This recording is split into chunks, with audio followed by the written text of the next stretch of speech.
Hello everyone, it's winter, and we're going to talk about winterizing your tiny home.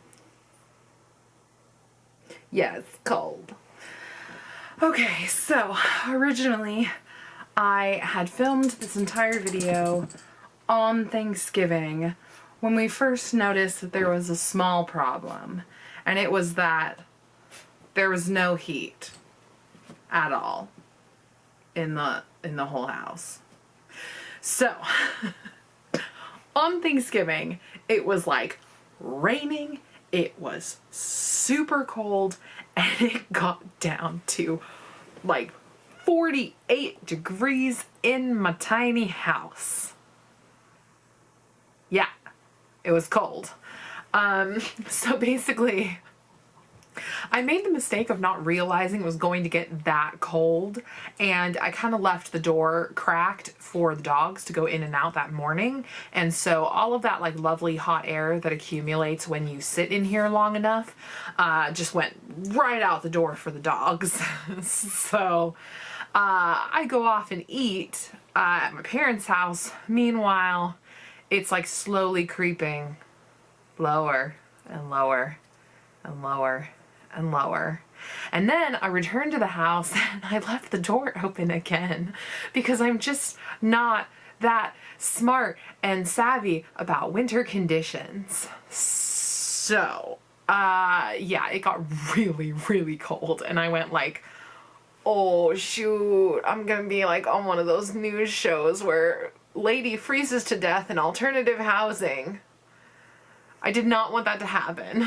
So I went to my parents and I said, oh my gosh, I don't know what to do. I don't have a heater and it's really cold and I don't know if I'm gonna survive the night. I can sort of survive the night, but Mr. Bingley looks miserable. Yeah. This is his cold face. Oh, cold face. Okay, so we needed to fix the problem, but it was really cold and I don't have a heater on my like AC unit. So basically I was able to find a space heater, which thank goodness my parents had in their garage. It's a ceramic space heater. I know there are some that can emit like carbon monoxide, and that's really not good in a confined space. So yeah, this one is ceramic, no risk of dying, and it ran full blast for like a day to catch up, because yeah, it's small and not that mighty. So you kind of have to set the thermostat and like let it run when it needs to, because otherwise it will just never catch up. But now that I have that, it's pretty darn okay in here. It has not gotten down to the 40s since. I think that actually the lowest it's gotten is like 60, mid 60s. And the space heater turned on, so it was fine. But yeah, it made me realize that I probably should have thought about this a little bit more, because when everything is an add-on or you have to find space for it, you make do with what you think you'll need. And it turns out I thought I wouldn't need a heater because I honestly do not use it in Southern California. I never used it in my parents' house when I was living there, so I just thought I'd be fine, and it turns out not so much. It's been cold the last like 2 winters. The last time I had this problem was in February when it first got delivered, and my dogs would literally not come into the tiny house because they were like, I know it's freezing and I'm not doing it. So yeah, it's been cold a few times in here. Originally I recorded the video thinking that there was some sort of secret heater that I just hadn't found and hooked up yet. And I was like, well, maybe it's like, I'll figure it out. There's got to be a way to produce heat in this house. Yeah, it's with a space heater. Now we know. So Yeah, that's basically my winterizing journey. But I guess there are a few other people who live in places where it gets colder than the 40s, or so I've heard. And they would need to actually like commit to winterizing their tiny house. So I did some research. I've looked on the Facebook groups to see what they're talking about for their winter experience. And it looks like the two things that you really need to focus on are skirting your tiny house, and then also making sure that the gray water out and the fresh water in don't freeze and then burst. So to cover the last one we just talked about, it looks like the easiest way to accomplish those is to wrap the gray water and then to use a heated fresh water intake. So basically it's a hose with like a wrap that you plug in, and then the wrap heats up the whole hose so that it doesn't reach freezing temperatures. I saw a few people talking about how they were going to DIY this option, and it didn't sound promising. So I would say just go on Amazon, buy the spiffy heated hose if you need to do that.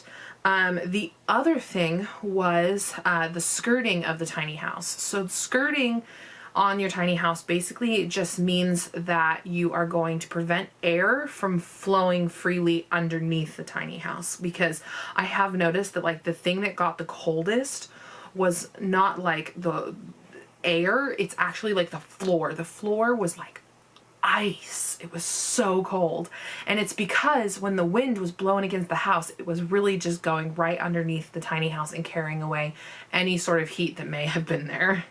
So to skirt the tiny house, you just basically like cover all the way around the base so that wind doesn't go through, and you end up with a little bit of insulation just between your floor and the ground, because it's like the same air instead of fresh air blowing through all the time. So the most popular option that I've seen in Facebook groups for skirting your tiny house is hay bales that they wrap in plastic, because obviously like moisture could be an issue if you're just using hay bales. If it's super dry, I guess you could use them not wrapped, but it seemed like everyone was in wet conditions, so they were going to wrap them. So there's like a tarp on the ground, and then each hay bale ends up getting wrapped in plastic, and then they basically just stack the hay bales all the way around the house so that the air does not circulate underneath.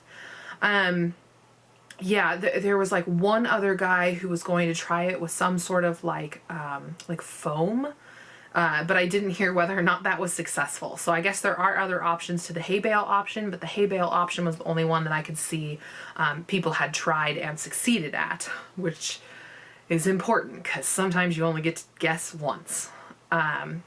Yeah, so because I'm in Southern California, I don't really need to worry about freezing conditions.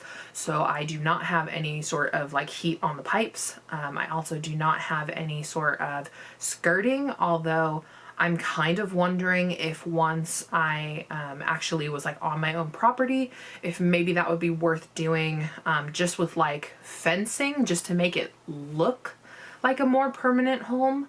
But that's something for a future time. And again, it's not really necessary. I mean, the floors do get cold, but I kind of expect it, and it's not going to get anywhere near the like freezing temperatures that people in other parts of the country are dealing with. So that's basically winterizing the house. I'm trying to think of if there's anything else I should be telling you guys about.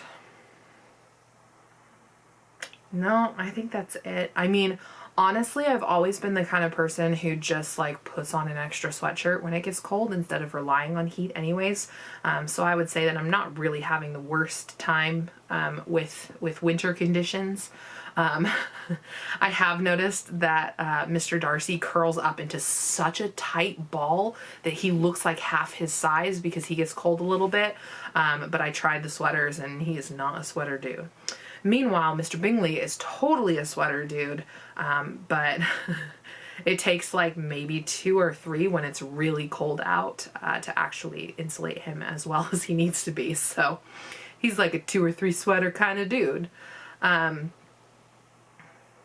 yeah, other than that, I really haven't noticed anything as far as winterizing the house that I would need to do living in Southern California. I have noticed because it's been so rainy, I have to be really attentive about like water moisture, which is not quite the same as snow, but I'm assuming snow eventually melts. So when you guys are, I guess at the end of winter, you would want to be conscious of any sort of leaks.